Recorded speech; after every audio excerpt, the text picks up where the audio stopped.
नमस्ते dear students, welcome to all. स्वागत है आप सभी का पीटी एजुकेशन पे एक बार फिर से। मेरा नाम है राहुल अंश चौधरी और आज हम अपने daily current affair news analysis में कुछ नई बातें फिर से सीखेंगे, कुछ नई बातें फिर से जानेंगे। समसामयिकी की घटनाओं पे हम थोड़ा सा चर्चा करेंगे, उसका विश्लेषण करेंगे।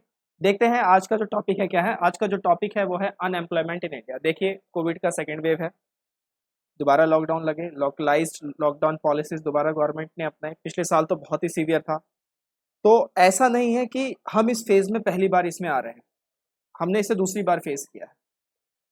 दिक्कत यह है कि इस बार डेथ्स बहुत ज़्यादा हो गई, पिछली बार इतना नहीं था एज इन कंपैरिजन टू। पिछली बार लॉकडाउन बहुत सीवियर थे, अनएम्प्लॉयमेंट तो बहुत ही ज़्यादा हिट हुई थी पिछली बार। अब क्या था कि गवर्नमेंट को जो बचा हुआ समय था, पिछले अगर 2-3 महीनों को देखे, 3-4 महीनों को देखे, तो उसमें कुछ ठोस प्लानिंग करने की ज़रूरत थी, ठोस मैनेजमेंट सिस्टम बनाने की ज़रूरत थी। जैसे एग्जाम्पल के तौर पे कई सारे स्टेट्स ने माइग्रेंट लेबरर सेल्स बनाए थे, ताकि ये माइग्रेशन की जो प्रॉब्लम पिछली बार देखी गई थी बहुत भयानक, वो दोबारा देखने को ना मिले। और होप्स तो ज़्यादा देखने को मिला भी नहीं, तो उस फ्रंट पे काफ़ी अच्छा काम किया गया। लेकिन क्या है कि जो एम्प्लॉयमेंट रेट है, जिस तरीके से ये डिप होता जा रहा है, घटता ही जा रहा है, तो वो इकोनॉमी के लिए बहुत ही ज़्यादा खतरनाक है। कैसे खतरनाक, सभी चीज़ों को हम बिल्कुल लिंकअप करेंगे, so don't worry about it. Session को लास्ट तक ज़रूर देखना है आपको और अच्छे से नोट्स बनाना है। अगर आप स्टूडेंट हैं, अगर आप सिंपल एक लर्नर है, सुन रहे हैं, तो बस प्यार से सुनते जाइए, आपको बहुत कुछ इसमें सीखने को मिलेगा। तो कोविड क्या है कि कोविड अब सिर्फ भारत के अंदर में एक हेल्थ क्राइसिस नहीं है, ये एक इकोनॉमिक क्राइसिस भी है, इंफ्रास्ट्रक्चरल क्राइसिस भी है, एजुकेशन क्राइसिस भी है। एजुकेशन को बहुत ज़्यादा मतलब टीचर स्टूडेंट्स दोनों पे मार पड़ी है। इसके बाद एक तरीके से ये आपका जॉब क्राइसिस भी है। तो हम इसको बेटर रहेगा कि हम इसे एक पर्टिकुलर किसी चीज़ में कैटेगराइज करने से अच्छा है, एक पर्टिकुलर सेगमेंट में कैटेगराइज करने से अच्छा है कि हम इसे बोले कि it's a social crisis. So covid is now become a social crisis in India. अब इसमें बातें क्या है, तो चलिए देखते हैं। सबसे पहले बात आज हम सिर्फ अनएम्प्लॉयमेंट पे ही करेंगे, पूरी बेरोजगारी पे आज हम बात करेंगे कि कैसे कैसे बढ़ रही है, फीमेल में क्या है, मेल में क्या है, इस पे हम बातचीत रखेंगे अपनी। तो ये कुछ बिंदु हैं, इसको देखते हैं। पूरा भारत ओरिएंटेड जो है आज ओवरव्यू लिया जाएगा। सबसे पहला पॉइंट कि भारत ने लोकलाइज्ड लॉकडाउन्स देखे, बहुत सारे राज्यों में देखे। क्यों देखे? क्योंकि सेकेंड वेव आ गया था। क्या सेकेंड वेव इतना खतरनाक था? हाँ, डेथ्स हो रही थी, तो लोगों को बचाना भी एक मैंडेटरी था, ठीक है, मानते हैं। अब इससे हुआ क्या? जॉब लॉसेस हुए, ठीक है। जॉब लॉसेस से क्या हुआ? फैमिली की इनकम गिर गई। अगर फैमिली में मान लीजिए कि 2 लोग कमा रहे हैं, दो में से अगर एक इंसान बैठ गया है, तो ऑब्वियस सी बात है कि जो फैमिली की इनकम थी वो गिर गई। अब फैमिली की इनकम गिरेगी तो उससे क्या होगा? उससे उनका कंजम्पशन गिर जाएगा। जहाँ वो जो चीज़ पहले प्रेफर कर रहे थे कंज्यूम करना, वो अब लेस अमाउंट में कंज्यूम करेंगे। हालांकि बहुत सारे सर्वे आए हैं, हंगर वॉच का सर्वे है, जिसमें उन्होंने बताया है कि पिछले 5 महीने में भारतीय घरों ने खाना बहुत ही कम खाया है। इस तरीके के सर्वे भी हैं, आप देख लीजिए। मतलब कि क्या बोले आप। तो अगर जॉब गई तो फैमिली इनकम गई, फैमिली इनकम गई तो कंजम्पशन गया, कंजम्पशन गया तो इकोनॉमिक ग्रोथ गया। ये इक्वेशन आप ऐसे के ऐसे जो है ना बिल्कुल पकड़ लो बढ़िया से। तो जो लोग कहते हैं ना, इसलिए देखिए क्या है कि लोग सरकारी नौकरी की तरफ भारत में अभी क्यों भाग रहे हैं, बहुत सारा यूथ, बहुत सारा क्राउड गवर्नमेंट जॉब की तरफ क्यों भाग रहा है? अपने जो प्रोडक्टिव एज है, दैट इज 22 to 28 या 22 to 30, ये जो उनकी प्रोडक्टिव एज है, 32 इन सम एस्पेक्ट, इस एज में वो सिर्फ एक रूम में बैठ के पढ़ना क्यों प्रेफर कर रहे हैं? सो दैट कि उनको एक जॉब बढ़िया मिल जाए, परमानेंट मिल जाए, स्टेबिलिटी मिल जाए लाइफ में, जिससे एक अच्छी इनकम हो जाए। अच्छी इनकम होगी तो अच्छा हाई कंजम्पशन होगा, और अच्छा हाई कंजम्पशन होगा तो अच्छी इकोनॉमिक ग्रोथ भी होगी, इंडिविजुअल लेवल पे भी और नेशनल लेवल पे भी। तो इसलिए सारी जद्दोजहद उसकी चल रही है। लेकिन अब क्या है कि जॉब की सिचुएशन से पहले फ्रंट पे ही चीज़ें, पहले स्टेप पे ही चीज़ें खराब हैं कि जॉब लॉसेस होते जा रहे हैं, and belying the nation's hopes of racing back to activity this year on a low base last year. तो पिछले साल के कंपैरिजन में होप्स तो बहुत ही ज़्यादा कम है कि जॉब आगे भी बन पाएंगी। सीएमआई का अगर डेटा माने, यानी centre of monitoring Indian economy, जिसके सीईओ हैं महेश व्यास जी, तो सीएमआई जो है मतलब काफ़ी सारा डेटा सेट्स, और गवर्नमेंट भी इन्हीं के आंकड़े अपनी रिपोर्ट में पब्लिश करती है। तो सीएमआई के जो डेटा को अगर हम ध्यान देखें, तो भारत में जो मार्च के महीने में अनएम्प्लॉयमेंट रेट थी वो 6.5%। मार्च के महीने में ध्यान रखना है आपको। 8% अप्रैल में हो गई, यानी बढ़ गई ड्यू टू लोकलाइज लॉकडाउन। अब टोटल नंबर ऑफ जो एम्प्लॉय हैं, टोटल नंबर ऑफ एम्प्लॉय का मतलब ऐसे लोग जो सैलरी बेसिस पे भी हैं और जो नॉन सैलरी भी है। नॉन सैलरी का क्या मतलब है? नॉन सैलरी का मतलब है जैसे किसी की दुकान है, राइट, जैसे किसी की कपड़ों की दुकान है। अब उसके कपड़ों की दुकान में 4 लड़के हैं जो काम कर रहे हैं, तो लॉकडाउन हो गया तो वो कपड़ों की दुकान बंद ही रहे हैं, क्योंकि मालूम है मालिक को कि भाई बिकेगा नहीं, स्टॉक करके रख लो, अभी कोई फायदा नहीं है, कंजम्पशन नहीं है, लोग आएंगे नहीं, आएंगे तो गिने चुने 1 या 2 लोग आएंगे, उसके बेसिस पे क्या मैं तुम 4 लोगों को बुलाऊंगा और फिर इलेक्ट्रिसिटी और अदर जो मतलब खर्चे होते हैं उसको मेंटेन करें। तो ये है number of employ, total number of employ both salaried and non salaried. I hope non salaried का मतलब समझ में आ गया होगा। अब ये क्या हुआ, 39.81 करोड़ से गिर के हो गया 39.08 crore in the month of April. यानी मार्च महीने में इतना था, अप्रैल महीने में इतना हो गया, यानी एक महीने में कितने की जॉब लॉस हुई? 73 लाख की। अगर आप इसको मतलब डिफरेंस करेंगे तो 73 लाख का जो है जॉब लॉस हुआ है in the month of April. अब अप्रैल 2020 को अगर बेस मान के हम थोड़ा सा देखें, यानी कि अप्रैल 2021 को अगर देखना है तो अप्रैल 2020 को बेस मान लेते हैं, तो अनएम्प्लॉयमेंट रेट जो है वो 23.5% से बढ़ गया है एक साल के अंदर। समझ रहे हैं आप? बहुत ही खतरनाक फिगर है ये। अब बात करते हैं अनएम्प्लॉयमेंट रेट में। देखिए क्या है कि दो तरीके के हमारे भारत, दो तरीके से है। एक तो मतलब गांव वाला भारत है, रूरल इंडिया, अर्बन इंडिया।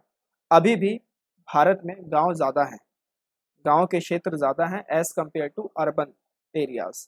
और 2050 तक है, ऐसा माना जा रहा है, यूनाइटेड नेशंस की प्रोजेक्शन है 2050 या 52 या 55 कि तब जाके जो रूरल पॉपुलेशंस या सॉरी रूरल एरियाज और अर्बन एरियाज बराबर हो जाएंगे, यानी गांव और शहर तब बराबर हो जाएंगे। तो रूरल एम्प्लॉयमेंट रेट जो है अप्रैल महीने में देखी गई 7.13%, जबकि अर्बन का देखा गया 9.18%। लाजमी बात है, सबसे पहले पेंडेमिक ने अर्बन इंडिया को हिट किया था, फिर धीरे धीरे धीरे धीरे अब रूरल इंडिया की तरफ पेनिट्रेट हो रहा है और बहुत खतरनाक स्थिति में वहां पे जा रहा है। हालांकि रिपोर्ट आ नहीं रही है, डाटा सही से आ नहीं रहे हैं, क्योंकि रूरल इंडिया में दिक्कत यह है कि वहां पे तो जिसकी लाठी उसकी भैंस। ग्रामीण क्षेत्रों में डाटा वहां से कैसे आएंगे? प्राइमरी हेल्थ सेंटर्स ही नहीं अच्छे से बने हुए, तो कैसे डेटा आप अच्छे से निकालोगे? अर्बन में तो मतलब हम लोग आप लोग अच्छे से सब कुछ बढ़िया से सब कुछ यूज करना जानते हैं, अखबारों को पढ़ना जानते हैं, वहां तो लोग इतना कुछ जानते नहीं है। लेकिन अब वहाँ भी मतलब ये इन्फॉर्मेशन जो है पेनिट्रेट हो रही है, एक इन्फॉर्मेशन इकोनॉमी भी में भी हम जी रहे हैं, नॉलेज इकोनॉमी में जी रहे हैं, तो वहाँ भी इन्फॉर्मेशन पेनिट्रेट हो रही है। तो रूरल अनएम्प्लॉयमेंट रेट था 7.1%, जबकि अर्बन था 9.8% अप्रैल 2021 के लिए। मई की अगर बात करें, जिस महीने में हम अभी हैं हाल फिलहाल, तो अभी 21 मई तक की अगर हम देखें, 21 मई तक का ही डेटा अभी तक आया है, तो उसमें 9.4% हो चुका है रूरल का, मतलब इधर भी बढ़ गई है बातें, और 12.2% हो चुका है अर्बन का। समझ रहे हैं आप कि किस तरीके से अनएम्प्लॉयमेंट रेट घटती ही जा रही है, कांस्टेंट भी नहीं है। साथ ही साथ labour participation rate for April 2021 is at 40%। अब लेबर पार्टिसिपेशन रेट का क्या मतलब होता है? लेबर पार्टिसिपेशन रेट का मतलब होता है लेबर फोर्स जो आपकी मतलब इकोनॉमी में काम कर रही है। तो 40% का मतलब है अगर 10 लोग हैं तो 4 लोग ही काम कर रहे हैं, 6 लोग बैठे हुए हैं। समझ रहे हैं आप? 100 लोग हैं तो 40 लोग काम कर रहे हैं, 60 लोग घर बैठे हुए हैं। ये है लेबर पार्टिसिपेशन रेट का मतलब। जबकि women tends to face double challenges, जो महिलाएं हैं उनको दोहरी मार पड़ रही है। किस बात की? एक तो उनका लेबर पार्टिसिपेशन रेट भी कम है इन कंपैरिजन टू मेल्स, और उनके में हाई अनएम्प्लॉयमेंट रेट है in comparison to males also. तो महिलाओं को दुगनी मार पड़ रही है, और इनफैक्ट घर में भी काम करना पड़ रहा है। तो जैसे जो हमारे घर में जो माता जी वगैरह हैं, ये सब काम करती हैं, इनका तो ना तो मतलब साल के साल के आप ये लगा लीजिए, या हफ्ते के मान लेते हैं, हफ्ते के 7 दिन, महीने के 30 दिन, साल के सभी दिन डेली सुबह उठना, काम करना रात के 10, 11, 12 बजे तक, और फिर उसके लिए ना तो इनको सैलरी मिलती है, ना इंडियन इकोनॉमी इनको अपने डेटा पॉइंट्स में काउंट करती है। तो ये तो पूरा जाहिर है, इनको तो छोड़ ही दीजिए। अभी हाल फिलहाल एक रिपोर्ट आई थी, वो भी मैं आपको बता देता हूँ लगे हाथों, यहाँ से मुझे याद आ गया। अभी हाल फिलहाल यूरोप की एक रिपोर्ट आई थी कि जो अगर आप 55 घंटों से ज़्यादा काम करते हैं इन अ वीक, 55 आवर्स से अगर आप ज़्यादा काम कर रहे हैं, 7 से इसको डिवाइड कर लीजिए बेसिकली, तो लगभग लगभग ये आपका 8 घंटे के आसपास पहुंचेगा। तो यानी 8 घंटे, यानी इससे ज़्यादा अगर आप काम कर रहे हैं पर डे की बेसिस पे, तो आपको हेल्थ रिस्क हो सकता है। सबसे ज़्यादा काम पता है किस देश में किया जाता है? भारत के अंदर में। सातों के सातों दिन, 6 के 6 ही दिन काम होता है। भारत में काम किया। यूएसए में क्या है? यूएसए में 5 दिन लोग काम करते हैं, यानी 5 डेज है, 2 दिन का है। अब तो वहाँ ये चल रही है कि 4 डेज कर दो, ज़्यादा बेटर है। तो इंडिया में वो जो मैं वर्किंग आवर्स पे बात कर रहा हूँ, इंडिया में वर्किंग आवर्स सबसे ज़्यादा है। तो ये थोड़ा सा एक अलग सा इंसाइट मैंने आपको यहाँ पे दे दिया कि 55 घंटे से। यूरोप में भी हाल फिलहाल ये बातें आई हैं। तो इसमें क्या है कि वुमेन को दोहरी मार पड़ी है। अब जनवरी से अगर अप्रैल 2021 तक का डेटा देखें तो urban female labour participation rate जो है वो 7.2% है। मतलब अगर 10 महिलाएं हैं, ठीक है, 10 महिलाएं चलिए छोड़ देते हैं, 100 महिलाएं हैं, तो 100 महिलाओं में से 7.2 महिलाएं जो हैं, या 1000 हैं, तो 1000 में से 72 महिलाएं ही हैं जो काम कर रही हैं। 1000 में से 72, समझ सकते हैं आप। जबकि मेल कितने हैं? 64.8, मतलब 1000 में से 648। आप गैप देखिए कि कितना बड़ा गैप है, जेंडर जेंडर गैप यहाँ से कितना बड़ा है। तो ये सब चीज़ें कहीं ना कहीं सोसाइटी की सोच को, वहाँ की क्राइसिस को समझाती हैं कि अभी भी किस तरीके की सोच है, किस तरीके से, मतलब कि कोई अगर क्राइसिस आ रही है तो किस पहलू को सबसे पहले बंद करना है कि यार तुम लोग बैठो, हम देख लेते हैं। And urban female unemployment was 18.4%, जबकि मेल की कितनी थी? 6.6%। तो यहाँ लगभग लगभग थर्ड टाइम से आ रहा है कि अर्बन फीमेल अनएम्प्लॉयमेंट है। यहाँ ध्यान रखिएगा, एम्प्लॉयमेंट नहीं है, अनएम्प्लॉयमेंट, कि इतनी परसेंट महिलाएं बेरोजगार हो गई जबकि मेल इतने ही हुए। तो ये 3 टाइम्स है लगभग लगभग इसका। Daily veg labourers, small traders saw a loss of employment in the order of 2 lakh, 0.2 million मतलब 2 lakh in April month, which shows that job scenario is weakening rather than improving in comparison to last year's onslaught. तो अब क्या है कि चीजें तो सुधर नहीं रही हैं। अब गलतियां कहाँ हो रही हैं देखते हैं स्टेट वाइज भी देखेंगे कि सबसे ज्यादा हाईएस्ट अनएम्प्लॉयमेंट जो है हरियाणा ने रिकॉर्ड किया, कितना? 35%। राजस्थान उसके बाद रहा 28%। दिल्ली तीसरे नंबर पे रहा 27.3%। दिल्ली का समझ में आता है क्योंकि दिल्ली में ज़्यादातर माइग्रेंट्स ही हैं, तो जैसे ही लॉकडाउन लगा सब निकल लिए। Goa 25.7%। As per CMIE chief Mahesh Vyas ji कह रहे हैं कि 90% of Indian families has seen their income shrink over the course of past 13 months. पिछले 13 महीनों में 90% फैमिली, मतलब 10 में से 9 फैमिली ने अपनी इनकम को श्रिंक होते हुए देखा है ऑन एन एवरेज बेसिस पे। इन चीज़ों का मतलब आप समझिए, बहुत भारी चीज़ें हैं। इनकम श्रिंक होने का मतलब यहाँ पे लिंक कीजिए ना, इनकम श्रिंक हुई, कंजम्पशन श्रिंक हुआ, इकोनॉमी ग्रोथ श्रिंक हो जाएगी। पहिया जो इकोनॉमी का है वो घूमेगा कैसे? इकोनॉमी मीन्स कॉन्फिडेंस, वो कॉन्फिडेंस आएगा कैसे? और जब कॉन्फिडेंस नहीं आएगा तो ग्रोथ कैसे देखेगी? ग्रोथ नहीं होगी तो फिर आपको लगेगा यार हमने जीवन में किया क्या। समझ रहे? तो ये सारी जो पॉलिसीज़ हैं जो गवर्नमेंट फॉर्म करती हैं, इनको देखना बहुत ज़्यादा ज़रूरी होता है। तो उसी पॉलिसी के सिलसिले में RBI ने अपना बुलेटिन जारी किया है अभी हाल फिलहाल, जिसका टाइटल उन्होंने दिया है स्टेट ऑफ इकोनॉमी। RBI की वेबसाइट पे अवेलेबल है, बड़ी मेहनत से ढूंढा है मैंने आपके लिए, सारे दिखाऊंगा उस इकोनॉमी, उस पूरे रिपोर्ट को। 27 पेज की रिपोर्ट है, पूरा दिखा देंगे आपको, don't worry. Pointed out that the biggest toll of second wave was in the terms of demand shock. तो RBI का कहना है कि सेकेंड वेव से जो सबसे ज़्यादा नुकसान पहुंचा है वो डिमांड स्टॉक को पहुंचा है। डिमांड जनरेट ही नहीं होगी क्योंकि कंजम्पशन लो है, डिमांड आपकी कम है, डिमांड जनरेट नहीं कर पाओगे, इन्फ्लेशन पैदा कैसे होगी? मंदी के दौर आ जाएंगे, जॉब लॉसेज होने शुरू हो जाएंगे, वर्ल्ड वॉर जैसी स्थिति आ सकती है। यानी कि वर्ल्ड वॉर जैसी स्थिति का मतलब कि हम इसी तरीके की स्थिति में ही हैं एक तरीके से। अगर किसी ने अगर भारत पर अटैक कर दिया होता तो ये सब वैसे भी हो रहा होता, अब तो कोरोना ने किया है, ठीक है। लॉस ऑफ मोबिलिटी है, डिस्क्रिशनरी स्पेंडिंग एंड एम्प्लॉयमेंट गया, besides inventory accumulation, while industrial activities saw limited impact. यहाँ पे चीज़ें थोड़ी बहुत चल रही हैं, जिसका RBI ने अपनी रिपोर्ट में हवाला दिया है कि जो इलेक्ट्रिसिटी जनरेशन है वो अच्छा चल रहा है। वो चार्ट भी मैं आपको दिखाऊंगा अभी हाल फिलहाल में। वहीं पे अजीम प्रेमजी यूनिवर्सिटी की जो एक रिपोर्ट आई, state of working India 2021, 1 year of COVID, उसने बोला कि poorer household lost a larger proportion of their already low incomes. तो जो गरीब तबका है, जो गरीब घर है, जिसमें इनकम पहले से ही गिरी हुई थी, बहुत कम थी, वहां तो और बुरी मतलब हालत हो गई है, किल्लत हो गई है। अब उसके लिए उनको क्या करना पड़ रहा है? अब इसका मतलब ये नहीं है कि गरीबी बढ़ गई है, गरीबी तो बढ़ी है, साथ में उनको क्या करना पड़ रहा है? जो जो पुअर पीपल है, ध्यान रखिएगा, ध्यान से सुनिएगा। अब जीना तो है ही, तो जीने के लिए बोरोइंग कर रहे हैं। बोरोइंग कितनी कर रहे हैं? जितना अर्निंग करते थे उससे ज़्यादा ही बोरोइंग कर रहे हैं, क्योंकि आने वाले कुछ 2-3 महीनों का कुछ पता नहीं, कुछ सर्टेनिटी नहीं है। अपने एसेट्स बेच रहे हैं, या तो उधार ले रहे हैं किसी से, या फिर अपने एसेट्स बेच दे रहे हैं। ज़्यादातर सोने इसमें बिक रहे हैं, सोना जो उनके घर में पड़ा हुआ होगा उसको बेच रहे हैं। Cutting back on food consumption, खाने को कम कर रहे हैं, कि पहले जितना खा रहे थे उससे कम ही में काम चला रहे हैं। Hence even a lockdown has been lifted. तो सवाल ये उठता है कि अगर आज की आज अगर गवर्नमेंट बोले कि चलो भाई लॉकडाउन खुल गया, कोरोना वोरोना हट गया, चलो बढ़िया, अब काम वाम सब शुरू करते हैं, वापस सब लोग गले मिलेंगे, पार्टी शार्टी मनाएंगे, तो क्या वाकई में इकोनॉमी में खुशी आएगी? इकोनॉमी की पर्सपेक्टिव से बात कर रहा हूँ मैं, कि क्या वाकई अर्थव्यवस्था खुश रहेगी? Answer is no. Jobs create फिर भी नहीं होंगे। क्यों नहीं होंगे? क्योंकि समय लगता है कंजम्पशन आने में, डिमांड आने में एक समय लगता है, इसकी एक प्रॉपर साइकिल है, इसका अपना एक टाइम प्रोसेस है। वो आप एट अ सडन नहीं अज्यूम कर सकते कि अगर अभी गवर्नमेंट ने अगर लॉकडाउन हटा दिया तो नेक्स्ट डे से ही जॉब क्रिएशन स्टार्ट हो जाएगी। That will never going to be happen. और कंजम्पशन जो है वो इकोनॉमी की लाइफ ब्लड होती है, जो कि वो रहेगी म्यूटेड फिलहाल के लिए, फिलहाल 2-3 महीनों के लिए, एक क्वार्टर आप मान के चलिए। अब इसमें सरकार क्या कर रही है? सरकार का यहाँ मेरा मतलब है सेंट्रल गवर्नमेंट। सेंट्रल गवर्नमेंट और स्टेट गवर्नमेंट। देखिए सेंट्रल गवर्नमेंट को कई लोगों से जैसे बातचीत करने में पता चलता है कि आप सेंट्रल गवर्नमेंट को ही क्यों ब्लेम कर रहे हो। अरे सेंट्रल गवर्नमेंट ही तो हमें इससे बचा सकती है। सेंट्रल गवर्नमेंट के पास ही तो सारी पावर्स और सब कुछ है। आरबीआई जो है उनका बैंकर है गवर्नमेंट का।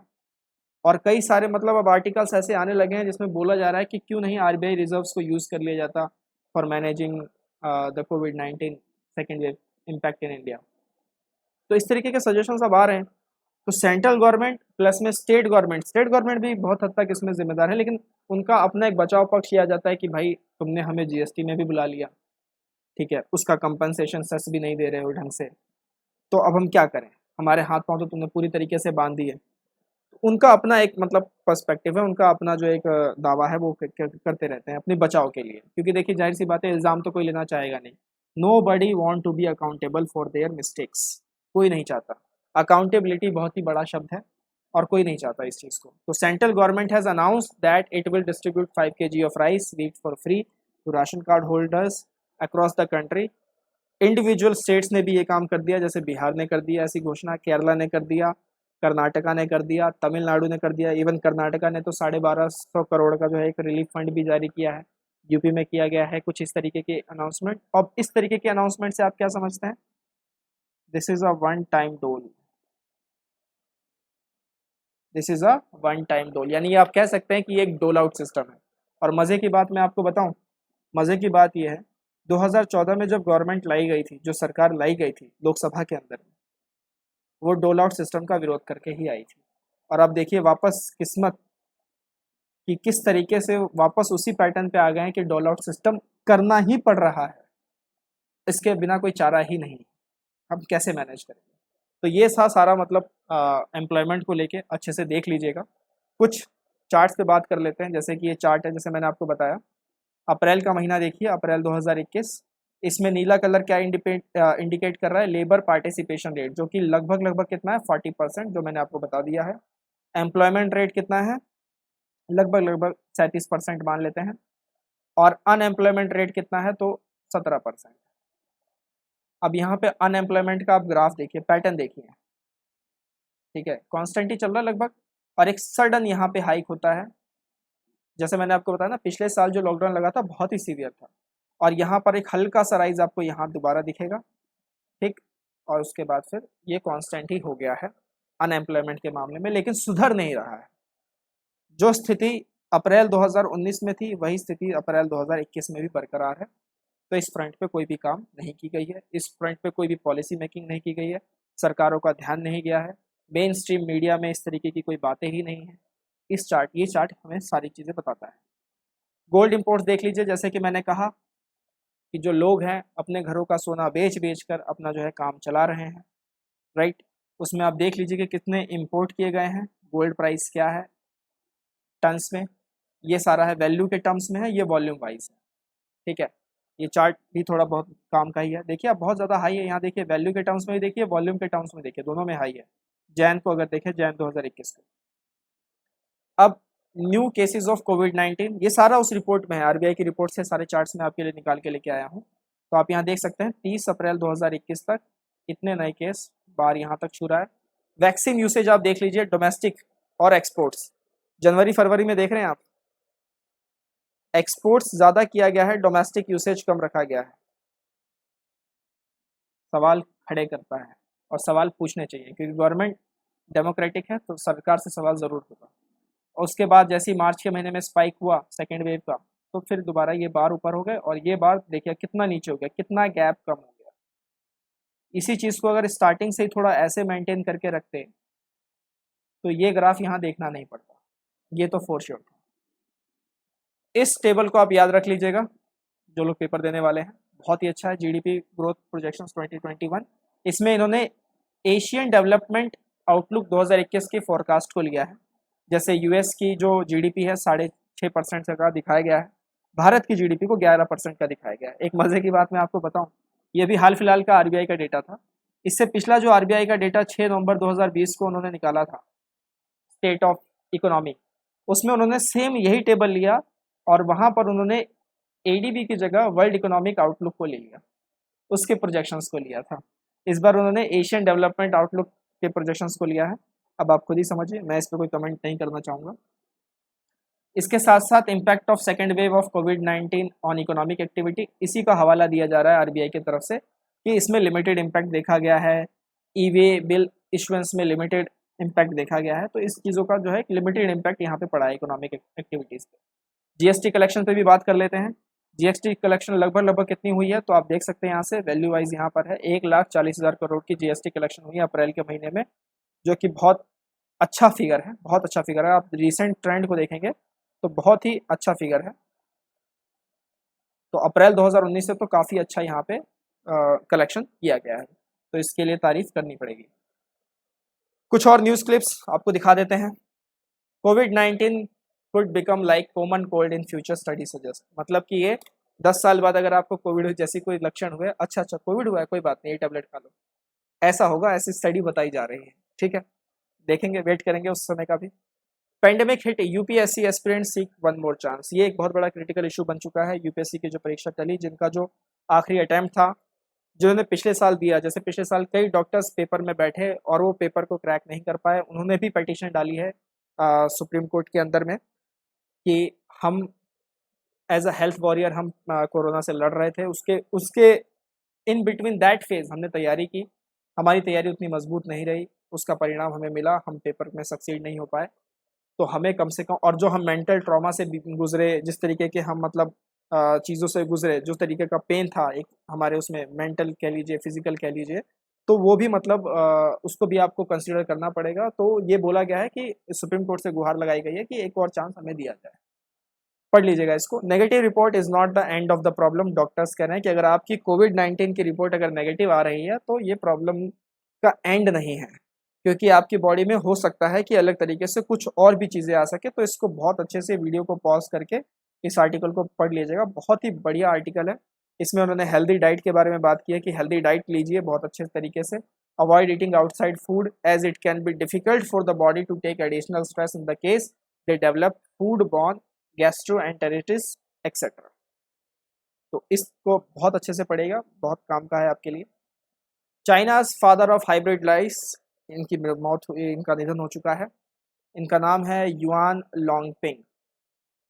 चाइना में पूजे जाते हैं फादर ऑफ हाइब्रिड राइस। जब वहाँ पे मतलब माओ जेडोंग की जो ग्रेट लीपवर्ड पॉलिसी थी, ग्रेट लीप फॉरवर्ड पॉलिसी 1958 में जो माओ जेडोंग ने लॉन्च की थी, तो उसके वजह से वहाँ पे मास स्टारवेशन काफ़ी सारा वहाँ पर आ गया, कई लोगों की, सैकड़ों लोगों की वहाँ पर मौत हुई।